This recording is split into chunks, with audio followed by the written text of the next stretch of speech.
right, everybody. We're about to get this thing started. 1 2 1 2 1 2 1 2 3 4. There's a lot of visiting going on. We're going to be visiting up here behind the microphones too, so don't worry, you're not going to miss anything. So you have made it to the first event inside of Art Space of the day. We have a number of them planned. And this is a panel discussion with a number of guys whose careers intersected with Stan Lewis. So I think everyone in the music industry, one way or another. We have Don Logan, Larry Ryan, and I'm just going down the line here. Steve Anderson, Reverend Eddie Giles, Steve Anderson. Did I get that right? Oh, sorry, C.C. Sims. Otherwise known as CC. Appreciate that. I met CC about an hour ago. Makes you old friends. Yeah, we go way back. So my name is Chris Brown. I manage the archives at Centenary College of Louisiana. My day job is managing the college's historic records. My night job and my hobby is digging into Shreveport music history. So that's why I'm up here today. So my plan is I have some questions for some of the individuals. I also have some that are sort of just group questions. I imagine we'll also sort of be riffing off of each other's comments. There's no really formal structure to this. So that's sort of the plan. And I figure we'll wrap up with sort of a Q&A if anyone in the audience has questions once we're done. At 2 o'clock, Buddy Flett is scheduled to play music in here. So I guess that's our time frame. We have from now until 2 o'clock to do this. So let's go ahead and get started. I'll go for the person sitting closest to me, Don Logan. Well, I don't remember, Chris. That goes too far back. I'm sorry. Okay, so I understand you went to work for Stan around 1964. What was your job? Really no title to my job in '64. I was a disc jockey, Okay. working part-time for Stan. And at the time he had Jewel and he had Paula. He didn't have Ron records yet. And I called radio stations. I guess it was a promotion, but it wasn't really a title. I worked in the record shop on weekends. Stan got his full dollar from me. And Frankie will attest to that everybody there put their time in to get their dollar. And we started with the Paula label had a hit, their very first record. And a young fellow, well, you know who Dale Hawkins is. Dale Hawkins was there before I went to work for Stan. And Dale produced a song on Joe Stampley and the Uniques out of Spring Hill called Not Too Long Ago. Stan could call Dick Clark and talk to him. I could call Dick Clark and I'd talk to the Dick Clark agency, Mr. John or Mr. Bob or Mr. Tom. So Stan they had a little segment on the American Bandstand called Rate a Record or something like that. I give it a 5 because it's got a good beat. I give it a 2, it doesn't do much for me. But anyway, we got it on that, and that was the first national exposure that Stan had had. He had had releases on Jewel, but this Paula record was the first one that got any national attention, and that's the way that transpired. And we played it on Keel. We were still playing it on Keel when you came, right? I still play. Okay. You play all these things. That was the big dance team. Yes. Oh yeah, the Uniques, all these things. Oh, yes. I think in Dallas, Texas, All These Things was the most requested song ever. And of course, that was on Paul, Shreveport, Louisiana. The first recording of Not Too Long Ago, Pauline's side view, what do you call it? Silhouette. Silhouette. Her silhouette was not on the record. It was just Paula, 728 Texas, Shreveport, and the phone number. That's all there was to it. It was that quick of a deal to get it out. It didn't take us long to say, hey, we got to have a SIG, a logo, and we came up with Pauline and the silhouette. That's about all I did. Okay. I got some questions for you later on, too. We're going to jump all the way down the line to a guy named C.C. Sims. I remembered it this time. So, Good afternoon, everybody. you work for KOK Radio, and now work for KOK Radio as well. Yes. When did you first go to work for KOK? I think it was, as Larry say, it's kind of far back to remember, but I think it was 69, 70. Who trained you? Sunrose, the Gay Papa. He taught you And how to I'm sure run the many, music? sure many of you remember him. Gay Papa Cha Cha. Gay Papa's cha-cha. Yeah, that was, you know, I still go to parties, not these wild parties like I did back then. But, and you know I moved to LA, so you know I know how to a wild party, but, you know, I've attended a few house parties, backyard pig parties, and you still hear that record quite a bit, the Gay Papa's Cha-Cha, and of course our sister station, KDKS, you hear Cat Daddy at night, he plays it sometimes, so that record is still popular. But back then we were, you know, we did what they call record hops. Some people call them sock hops. And I guess that came from the girls wearing the Bobby socks back then that you would see on American Bandstand. But we did a lot of record hops. That song was very, very popular when we would do the record hops. And I know on Sunday nights, on Sunday evening, I had a show on KOKA. It was called Concept and Soul. And on Sundays, because shortly after I began working at KOKA, they formatted the station. And, you know, I guess that sounds real technical when you say format. But before that, you know, we could kind of cut into when an artist would be singing and, you know, go, hey, baby, how you like that, baby? And kind of talk over the records? talk over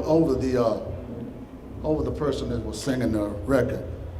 And they sent a guy in here from Dallas, came from, which was KOK's sister station then in Dallas, KNOK. And he was the very first program director at KOK. His name was Gene McIntyre. And I'm not sure if he's still living. I think Bird Brain, B.B. Davis told me that he was not living anymore. But Gene McIntyre came into KOKA right down there on Milam Street, and he formatted the station.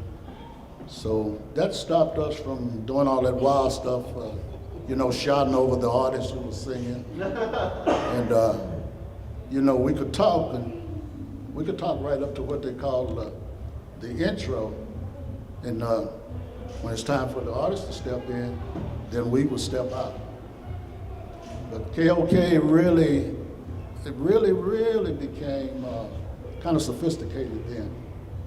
And we went into what you call double plays and triple plays, which means we would do like 2 records in a row or 3 records in a row without doing a spot.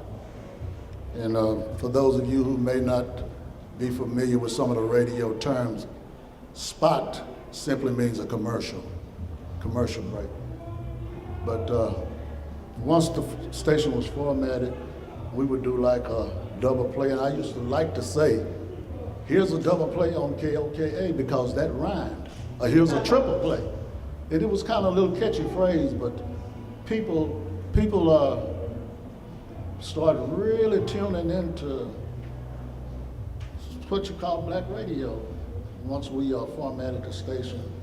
And I can remember receiving letters from way down in Mississippi when I was like on Sunday afternoon, but I was on at night, and I was receiving letters from people like Mississippi, Alabama. I remember this particular place in Mississippi called Centerville. I mean, we all know where Jackson is. And I never had heard of Centerville, and I think living in LA, I met one person who was from Mississippi who knew where Centerville was. But it's a lot of history at KOK. So you mentioned the old studio up on Milan Street, just a few blocks away from here.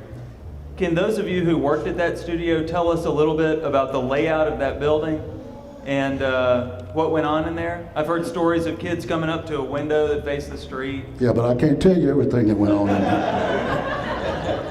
Because like I said, I worked at night. What did that studio look like? Well, actually, we had the big picture window, and you walk right into the lobby, and then once you walked into the lobby, you would make a little left right there, and the receptionist was there. And also, there was another picture window that you could just walk up to, and you would see us in the control room. Let me stop you for a minute. That was not a receptionist. That was Faye. Well, She knew everything. you're right. You're absolutely right. Everything and everybody. I would lose somebody, and I would call another radio station. I'd call Faye, and I'd say, Faye, where is such and such? Hold on. To get it for me, okay, here's his number. Thank you very much, Faye. She was never a receptionist. You're right, but see, unlike me, lad, unlike you, I had about 3 or 4 girlfriends then. So she was a receptionist because, 1 or 2 girls would call and want to talk to me, and she said, if it was the one that I didn't like that well, Faye would say, "Oh, he's on the air." Yeah, she knew. And of course, these girls would get mad and, well, I need to talk to him. I'm his face, but I'm sorry. And she could just dismember him so politely. But I'm sorry, she said, but Mr. Samuels, I would go from CC to Mr. Samuels. Well, I'm sorry, Mr. Samuels can't speak to you now. He's on the air. And if it was somebody like your mom or, your number one girlfriend, she would let them talk to you. But at KOK, and I remember, let me just say this, I remember living in LA. And of course, Michael Jackson was all over the place out in LA because that's where he lived. And of course, everybody remember the Pepsi commercial that he got burned at, and he was in the Broadman Hospital up there in Culver City. And one of my guys that I sing in a male chorus was in the same hospital. At KOKA, the Jackson 5 came here. And Michael was this little boy with the great big afro. And I remember hearing some of the newscasters in LA say, and of course some of the people that did the talk shows from Hollywood said, well, Michael never had a childhood when Michael started running into all this trouble with child molestation and stuff. And my mind ran back to when they did a show at the Hirsch Coliseum out at the fairgrounds. And all these little girls, when the show was over, they rushed to the back because they thought the Jackson 5 were gonna go in the dressing room and, get out of their uniforms, and then they would go to the limo. And the limo was driven by a guy that used to work for Stan. He worked for KOK, and then he left there. And he went to work for Stan, distributing Stan's records as a promotion man and so forth. He was driving the limo. Well, the Jackson 5 came straight off stage and went straight to the limo. They didn't go to the dressing room. Myself and Gay Papa went out to the hotel where they were staying out on Monkhouse Drive. And to make a long story short. Yeah, because we got to let these other guys talk too. I know it, because our personalities, we can talk, but to make a long story short, we went into their room, myself and Gay Papa, and Joe Jackson and the 3 oldest boys, they were at the table counting money, receipts, and so forth. Michael, who was the youngest, and Marlon, who was next to him, they were sitting on the little bed in the hotel room in their underwear, and they were playing cards. And I mean, they were little bitty boys. And, you know, when I would hear that story in LA about the childhood, my mind always went back to seeing them playing cards, and they're in their underwear, no shirts on, just underwear. And they playing cards, and I mean, they looked up and waved at us and kept playing cards. So you know what I did earlier? I called you by the wrong last name. I know what you call me, Steve Allison, but I'm not. No, I I'm not. said CC Sims earlier. Oh, okay, I thought you said. So sorry about that. Well, they're recording this. We'll get them to edit that out and put Samuels Samuels. right on top. Okay, let's jump to someone else. Larry Ryan, what was your first radio job in Shreveport? Keel. What did you do at Kiel? I did the nighttime show in the beginning. Then they moved me up to afternoon drive, then morning drive, then program director, and then it was a long-lasting relationship. It was a good one. Before you start, I'm talking about Coca, I have to tell you this.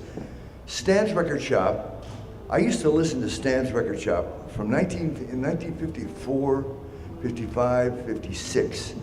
I moved from my bedroom upstairs to a back porch, had no air or no heat, so I could hook a little antenna up to a screen on a window so I could listen to Stan's Record Shops selling the Howling Wolf special, the Smiley Lewis special, the B.B. King special. I was the only white kid in Iowa that had those songs. I ordered them all from Stan's. I was the most popular kid in town. And it was the music mecca of the world. And so when I had the opportunity to come down here, I was thrilled because I was going to get a chance to come down here and see all this. When I arrived in Shreveport, the first thing I did was drive on Texas Street where I ordered all of the records. In that little pissant building that he was operating out of, that was the music mecca of the world. He was selling records out of there. I thought they recorded everything and did everything there. No, but I got a chance to meet Stan and all of his family and all the people that worked there. We had a long-lasting relationship, a good working relationship. Stan had some good records out, and like even when Don was working for him, it was fun. I enjoyed playing. I turned a lot of them down. I did take one song, which was, well, it was by another fellow. I'll let him tell the story. Eddie Giles. It was a hit, baby. You were a star. That's my experience with So true.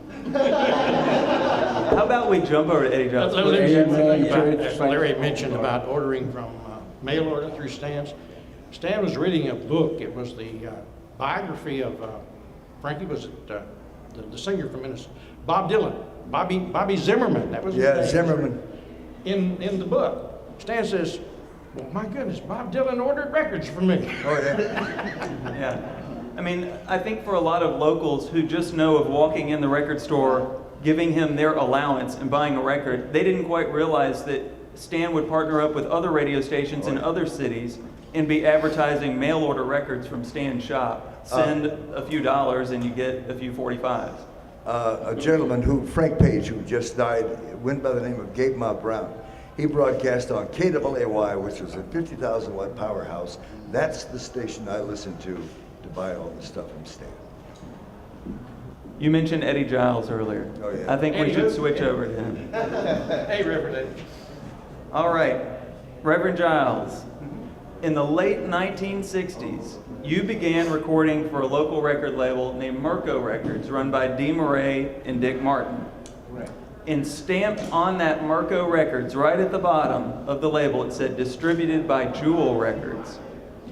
What do you remember about your first interactions with Stan Lewis? Well, first of all, let me just say, hey, have you had your icy today? I'm sorry, I'm on the wrong channel, y'all. Please excuse me. That was 71 kilo, but I'm on 980 AM KOK, the light. And without the light on, you're in the dark. If you don't believe it, cut the lights out here. But you'll be two places, not only in the dark, but you'll still be in the building. You got that? Oh. let me get on the right channel.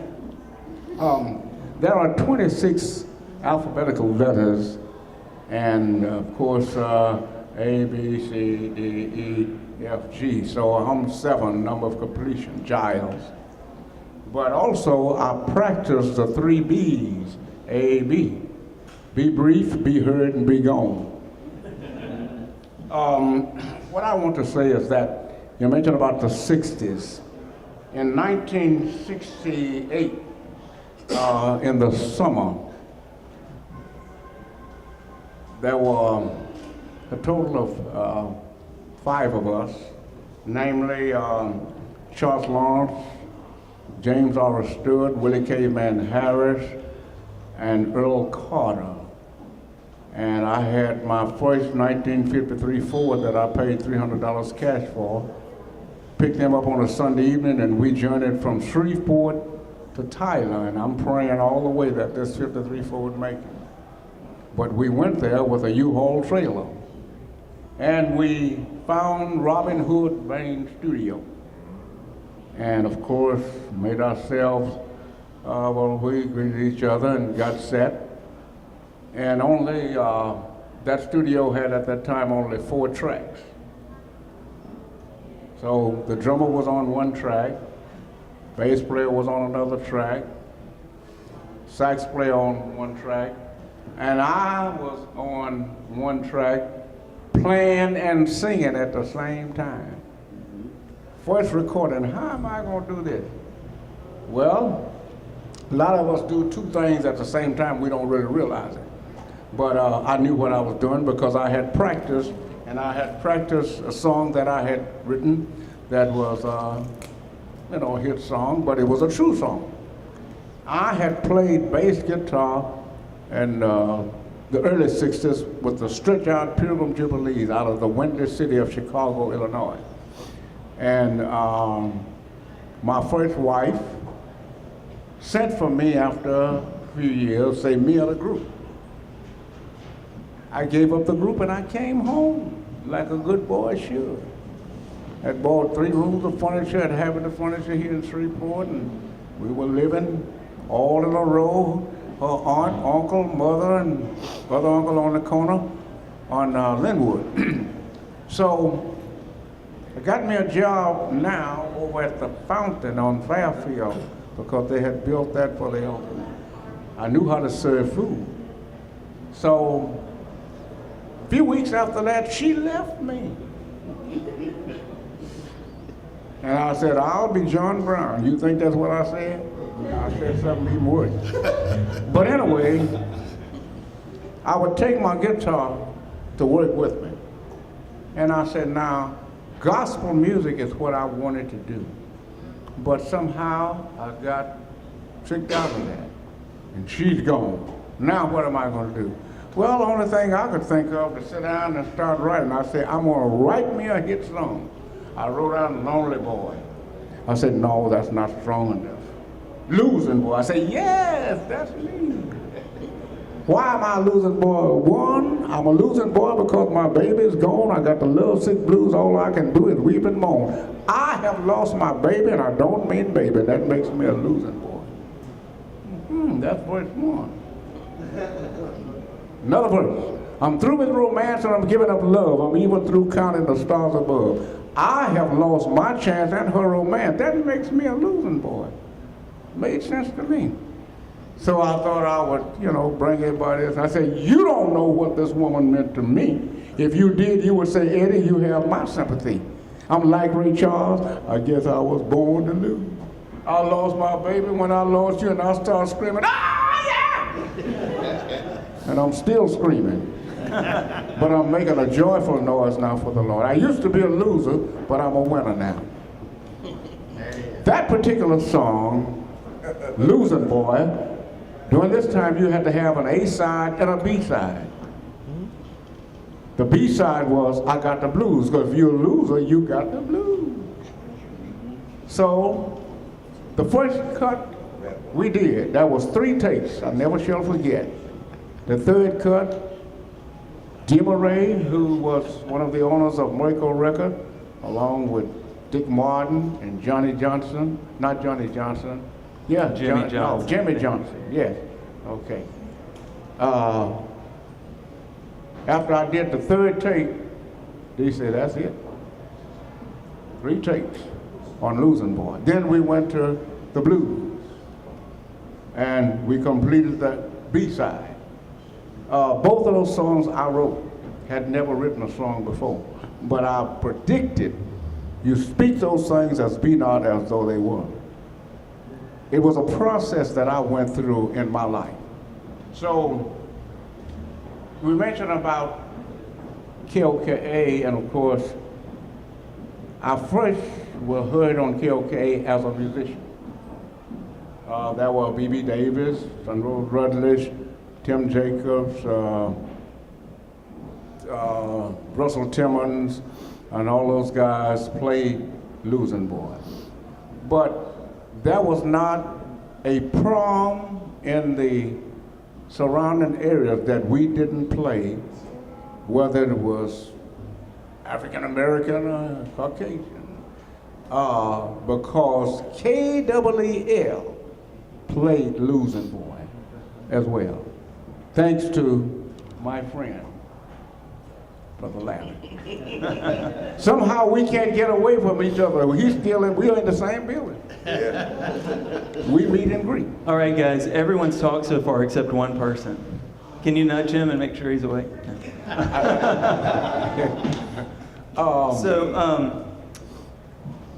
We have Steve Anderson up here. When did you start working in radio? I started working in radio in 1968. And I worked for Stan Lewis. I had a triple role. I was a Shreveport police officer. And then in the evening, I worked for Stan selling gospel music. I had the upper hand on a lot of people because most folk didn't know gospel. So when somebody walked in the shop and says, I want something, most of them look at each other, what is that? I knew exactly what they were talking about. I'd go and find it and sell it to them. So I knew gospel music. Of course, things have changed a lot now because at one time we knew all of the rock artists and all of the gospel artists because there were just a few. Now we got so many names now, nobody can remember anybody. And some people put out one record, you never hear from them anymore. But it was good. I thank God for the opportunity of being able to work at Stan's record shop and know my old buddy here. He's been around. His is the only gentleman I knew. I couldn't understand when with Larry around when they heard that Bobby Bland, the great blues singer, had died. He's sitting up there crying. I said, now when do I see a white gentleman crying over a black man? I wonder if he's gonna cry with me. But you have to know Larry to understand. But I enjoyed working for Stan Lewis, and like I said, he would send for me because people would come in and want to know gospel songs. Nobody in the shop knew gospel music, but by me playing it and being on the radio, I knew every gospel song that came out. So when they would just sing a little of it, I could go get it just like that. So I had a great experience of working for the police department 20 years and working for Stan for about 6. And Mr. Giles here brought me back in radio. I quit radio about 3-4 years ago. I just quit. I got tired of it. I said, I won't work no more. He called me and said, please come back and help me out. I said, I've got to do some praying, Eddie. I don't think I want to come back.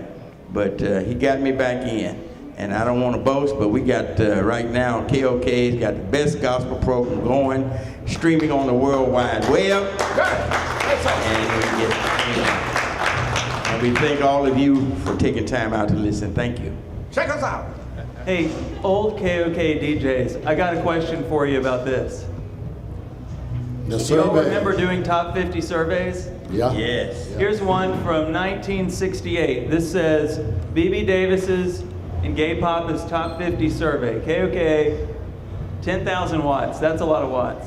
Okay, what was number 1? Reuben Bell on Mirko. You're gonna miss me. All of that.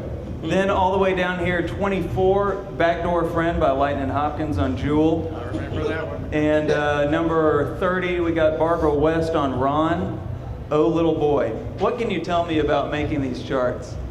Do y'all remember doing this? Well, actually, Faye and all the people, stenographers, they actually, I mean, would type that list up. Now, I remember, like I was saying previously on my Sunday show, as I said, they formatted the station, and we had to kind of go in terms of what the program director had lined up. But on Sunday, that show, Concept and Soul, they let me play anything I wanted to. So I got a lot of the records that Stan's company was producing on the Ron label, Tucson McCall. If anybody remembers, Nothing Can Take the Place of You. He was on that label. And, I just wanted to add to what he said concerning the Billboard chart. KOKA still is a reporting station to Billboard. Our music now is set up that way. I can tell you that the number one, we play the top 5 on the gospel side, the 10 in the wind, and 15, and then the 20 for plenty, and then the 30, and the music ain't dirty. So it's clean. But we still, conform to that. We are a Stellar Award-winning radio gospel station. I've been there 40 years, and I'm coming out of the wilderness, but I'm still there.